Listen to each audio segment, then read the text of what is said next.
Sama, c'est Marius, j'espère que vous allez bien. Bon, moi ça va pas encore totalement, mais fuck dumb shit, c'est pas ça qui va m'empêcher de faire ma review sur One Piece comme à chaque fois. Oui, c'est bon, c'est vrai, mois de décembre, je n'ai pas fait de réaction live. J'en suis navré, mais honnêtement, déjà de base, cette vidéo-là, c'était censé être une réaction live. Parce que je comptais en fait que le chapitre il sorte un peu plus tard. Mais en fait, non. Mais je voulais quand même m'en tenir. Mais hier, vous m'auriez vu, tousser comme un tuba. Eh ben, c'est pas trop ça. Bon, aujourd'hui, c'est moins pire, mais parfois j'ai toussé, donc... Mais ce sera coupé au montage, vous en faites pas, histoire de pas trop polluer les oreilles. Donc, voici une review à l'instar d'une réaction live. Mais en même temps, c'est pas plus mal que j'ai pu faire une review, parce qu'il y a des informations dont je dois à tout prix parler, donner mon avis sur le sujet. Alors maintenant, nous allons passer à la première page où nous retrouvons Franky qui fait un spectacle de héros, ce que adorent particulièrement les enfants présents. Ces enfants-là qui sont plutôt des animaux. J'aime bien les requêtes de fans, mais je me pose la question de quand est-ce qu'on aura de nouvelles mini-aventures. Je me demande aussi qui sera au cœur de ces mini-aventures. Est-ce que ce seront des personnages de Wokek Island, Katakuri ou même Pudding, ou un autre de membre de la famille Charlotte? Peu importe. Mais pas Daifuku, pitié, pas Daifuku. Bon, maintenant, place à la review. Alors bon, cette fois-ci, nous retrouvons notre manga préféré à l'usine Eudon, là où sont emprisonnés Luffy et Kid en train de faire des travaux dans la mine. Vous vous rappelez tous quand Luffy a sauvé ce fameux vieil homme, Yo, dans le scan 926? Et bah ce dernier, dans le scan 6, vient le remercier de l'avoir sauvé. Pour la peine, Luffy lui donne des tickets repas pour qu'il puisse manger. Le vieil homme est infiniment reconnaissant envers le capitaine au chapeau de paille. Ensuite, les amis, intéressant, Reizu a réussi à infiltrer la prison. Je vois pas vraiment pourquoi il est déguisé comme ça. Surtout qu'il est repérable, mais bon, c'est un ninja. Alors, il dit qu'il a localisé la clé pour les menottes en granit marin, mais que le truc c'est trop bien gardé et il va devoir tout faire pour pouvoir la récupérer. Alors il demande à Luffy d'attendre encore un peu. C'est intéressant parce que je suis curieuse de savoir de quelle façon Reizu a sincèrement réussi à s'infiltrer dans la prison. Je me le demande. Parce que oui, c'est bien beau de le voir en prison discuter avec Luffy en disant qu'il a localisé les clés. Mais savoir comment il est rentré en prison, bon, il a réussi, c'est un ninja. Bon, aussitôt qu'il a donné cette information à Luffy, il s'en va d'un coup, tel un ninja. On quitte Reizu pour ensuite passer à Caribou. Et finalement, je suis pas non plus étonné de le voir ainsi s'approcher de Luffy et lui réclamer des tickets repas aussi. Ce que Luffy refuse en lui disant t'as qu'à travailler. Après, cet abruti de Tinya Sumin veut faire équipe avec Luffy. Et bah ce dernier refuse encore et il demande plutôt de faire équipe avec Kid. Ce que Caribou refuse parce que d'après des rumeurs, je dis bien d'après des rumeurs, Kid a voulu défier Big Mom mais qu'à la place, un de ses subordonnés lui a coupé le bras. Bien sûr, ce ne sont que des rumeurs, des foutaises puisque Kid arrive et vient rétablir la vérité. Et là les amis, information intéressante à Google. En effet, Kid dit qu'il n'a jamais voulu prendre la tête de Big Mom. Le truc, c'est qu'il a seulement échangé quelques coups avec un Sweet Commander, qu'il a piqué ce qu'il voulait et qu'il a filé ensuite. Et que son bras coupé, eh ben ça vient d'une altercation avec les pirates de Shanks. Les informations là sont très intéressantes. Déjà, quel Sweet Commander a pu s'affronter à Kid? Honnêtement, j'ai exclu Katakuri. Donc maximum, ça peut jouer entre Cracker, Smoothie et aussi Snack. Le truc avec Snack, c'est que c'est possible que ce soit lui. Mais bien sûr, il s'est fait vaincre par U-Rouge. Et quand on le voit la première fois de silhouette dans le manga, eh ben, il dit la pire génération. Il dit la pire génération comme si c'était frotté à plusieurs supernovas. Donc, il se peut que ce soit lui. Il se peut également que ce soit Cracker. Pas mal spécule en fait que c'est Kid qui lui a infligé la cicatrice. Mais non, en fait, la cicatrice de Cracker, ça doit venir de bien plus longtemps que ça. Et pour Smoothie, bah, pourquoi pas elle? Parce que j'ai envie de dire qu'elle n'a rien fait durant l'arc Pokek. Et pourquoi pas lui donner genre un exploit, va-t-on dire? Pourquoi pas? À mon avis, ça joue entre les trois là. Katakuri, je l'exclus complètement. Parce que Kid, il n'aurait jamais eu aucune chance contre lui. Et encore moins réussir à se fighter face à lui. Parce que c'est Katakuri. Mais qu'est-ce que Kid a piqué à Big Mom?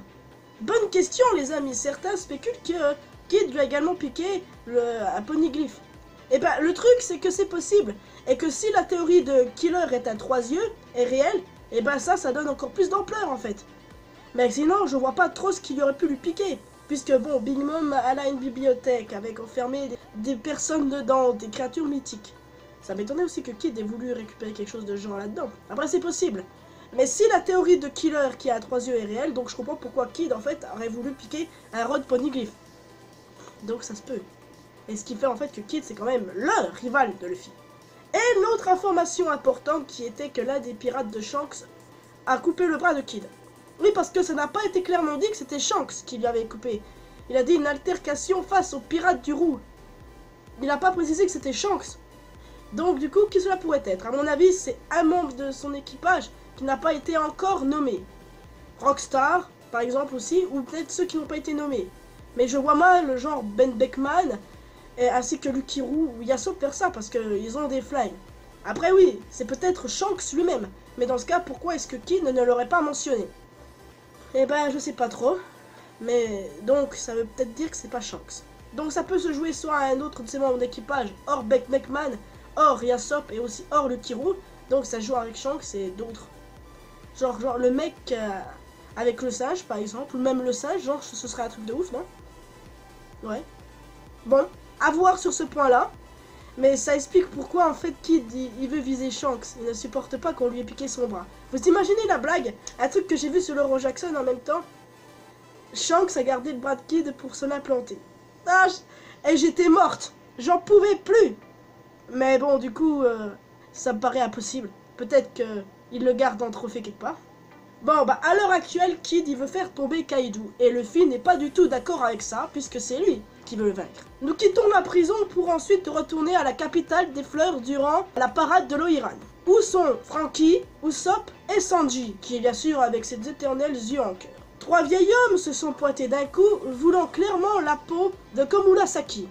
Pourquoi, me diriez-vous? Eh ben, je vous explique la raison après. Mais bon, ces bonhommes-là, ils ont été rapidement battus par le garde du corps de cette dernière. En fait, là, les 3 hommes-là, ils étaient amoureux de Komurasaki.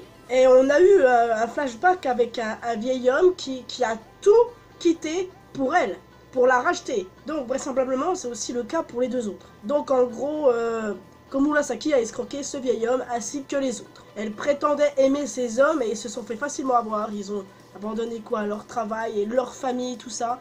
Parce qu'en réalité, elle s'est foutue de leur gueule, mais d'une force. Parce qu'en fait, elle fait équipe enfin, avec le Yakuza Kiyoshiro. Bon, après, la façon dont ça a été fait, c'est pas clairement dit s'ils sont amants ou quoi que ce soit, mais plutôt associés. Ils doivent sans doute préparer quelque chose. Je me rappelle qu'à l'époque, il y avait aussi une courtisane du nom de Komurasaki qui avait un amant qui était un meurtrier. Et or, Kiyoshiro est un Yakuza. Bon, après, oui, peut-être que je me plante. C'est certain même. Mais peut-être qu'ils sont juste associés, qui préparent quelque chose. Je me demande quoi d'ailleurs. Est-ce qu'ils ont genre la même cible, le shogun, quelque chose comme ça? Mais ça n'empêche que j'ai de la peine pour le vieil homme. Bah pour les autres aussi en l'occurrence, parce qu'ils se sont bien fait avoir. Et résultat, bah ils sont bannis de Wano. Et la courtisane, et bah, elle se dirige au château d'Oloshi.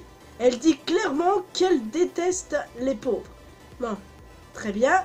La courtisane est belle, mais pas ouf non plus. Je veux dire, Hancock est un peu mieux. Mais c'est une bitch quoi. Une bitch. Comme elle se fout de la gueule des gens. Bon, après tout, là, elle nous est montrée comme étant une bitch. Mais peut-être qu'en réalité, c'est une toute autre personne. Parce que je vous rappelle comment nous était présenté Pudding au début. Attention, je ne compare pas Pudding avec l'Oiran. Parce qu'en réalité, Oiran égale prostituée. Sachez bien que oui, dans le scan version anglophone, elle nous est présentée comme une prostituée. La number 1 des prostituées de Wano. De toute façon, il n'y a rien de choquant, j'ai envie de vous dire, les gens, puisque Wano est inspiré de l'époque d'Edo au Japon. Et à cette époque-là, bah, il y avait des courtisanes, des prostituées. Donc ça me choque pas plus que ça.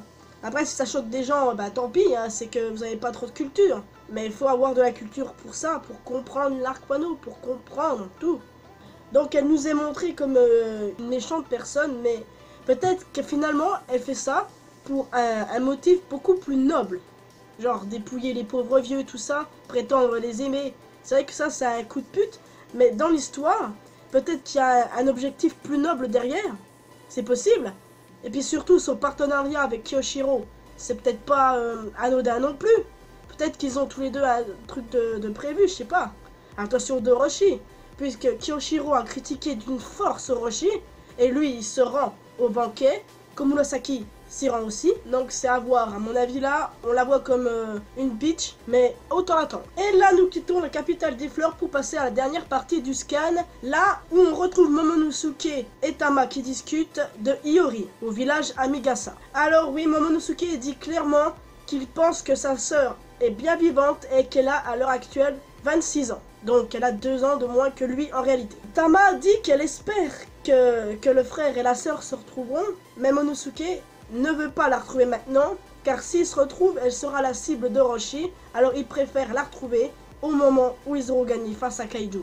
Au moins dans cette histoire, Otama n'est pas la sœur de Momonosuke, comme beaucoup l'avaient spéculé, comme je voyais beaucoup de théories sur le sujet là. Et moi j'étais persuadé que non, parce que pour moi c'était clairement sûr que Iori, elle s'était devenue une adulte, contrairement à son grand frère qui finalement a voyagé dans le temps 20 ans après, les événements qu'il y a eu à Wano, et qui du coup n'a pas changé d'un pouce. Alors là les amis, il y a un truc qui m'a interpellé en réalité. Que Momonosuke parle de sa sœur dans ce scan et que en même temps, Loiran nous ait montré, ce n'est pas non plus un hasard à mon avis. Parce que moi je vous l'ai dit, il y a aussi, là, genre il y a 2 semaines, que je pensais à 100% que Iori, c'était comme Murasaki.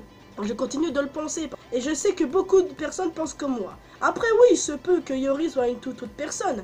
Mais personnellement, je vois pas où elle pourrait être. Non, c'est vrai que la sœur de Momonosuke est une Loiran, c'est vrai que c'est un peu bizarre, je vous l'accorde. Mais écoutez, si la seule façon pour elle de se faire remarquer, de se venger du shogun, c'est d'être une prostituée, qu'est-ce que vous voulez?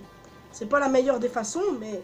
En plus de ça, un autre des samouraïs qui faisait partie des serviteurs d'Oden était resté aussi, il n'a pas fait le voyage avec Kinemon et compagnie.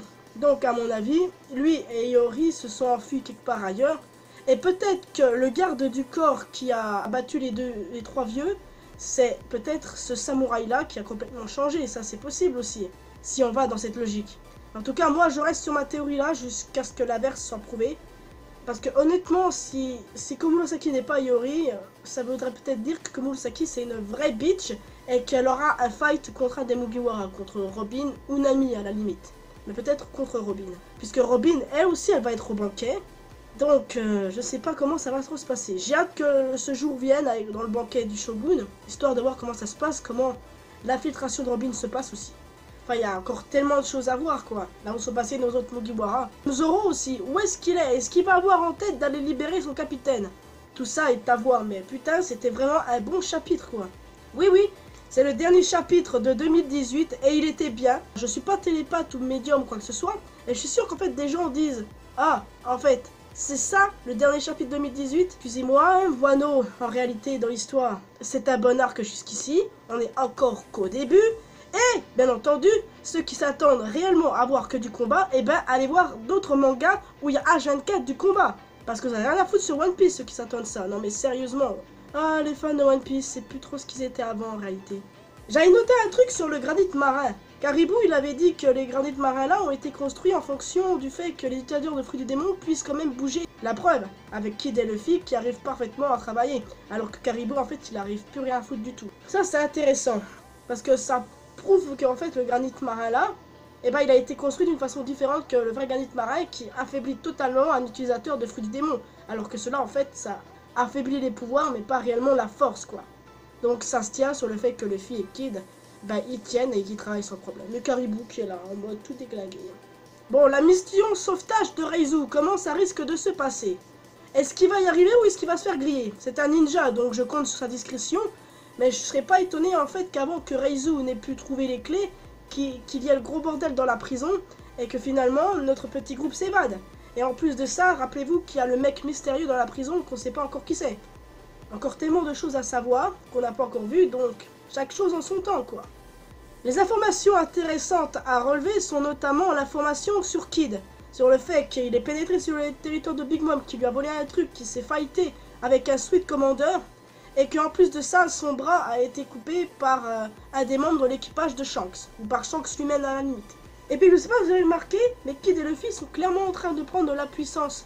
Alors bon les amis, oui, il n'y a pas de scan la semaine prochaine, parce que bon, le Jump, il est en pause, et puis moi aussi je suis en pause, comme vous le savez. Je suis en vacances la semaine prochaine, j'en profite qu'il n'y ait pas de scan, parce qu'après tout, il y a Noël, tout ça. Alors je me suis dit, Marius, prends une pause aussi, t'en as bien besoin, oui.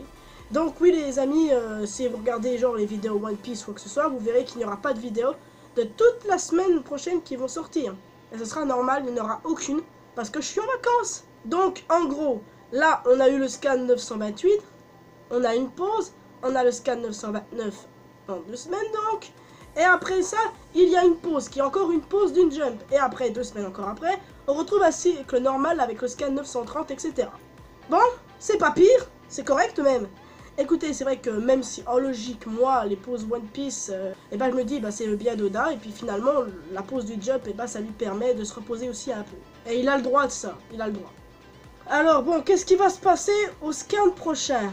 Je sais pas trop, peut-être qu'on va retrouver Luffy et Kid encore en prison, peut-être que cette fois on va voir Zoro qui a tenté de libérer son capitaine, qu'on va voir d'autres Mugiwara, la mission infiltration de Robin, le château d'Oloshi là où se dirige Komurasaki, etc.